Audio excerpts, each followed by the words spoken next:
శ్రీ విష్ణు రూపాయ నమశివాయ.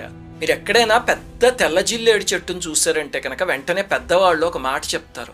ఒక 12 ఏళ్ల పాటు అది అలాగే ఉంటే భూమిలో గణపతి ఆకారం తీసుకుంటుంది అని.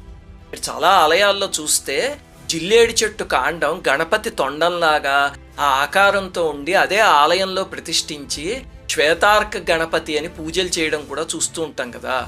ఇంట్లో అర్క గణపతి ఉంటే శుభప్రదం అంటారు. అలాగే గణపతికి ఉన్న 21 పత్రిలో జిల్లేడు కూడా ఉంది కదా. ఏమిటండి అసలు గణపతికి జిల్లేడికి సంబంధం అని ఎప్పుడైనా ఆలోచించారా? గణేష పురాణంలో దాని మూల కథ ఉంది. ఏమిటంటే క్షీరసాగర మథనం సమయంలో హాలాహలం పుట్టింది కదా, దాన్ని పరమేశ్వరుడు స్వీకరించాడు, అయిపోయింది. అప్పుడు కొన్ని చుక్కలు మాత్రం ఇంకా క్షీరసాగరంలోనే మిగిలిపోయాయి. అవి కెరటాల రూపంలో నురుగ రూపంలో బయటికి వస్తూ ఉంటే క్షీరసాగరం కదా అని సేవించిన వాళ్ళందరూ చనిపోవడం మొదలుపెట్టారు. సాక్షాత్తు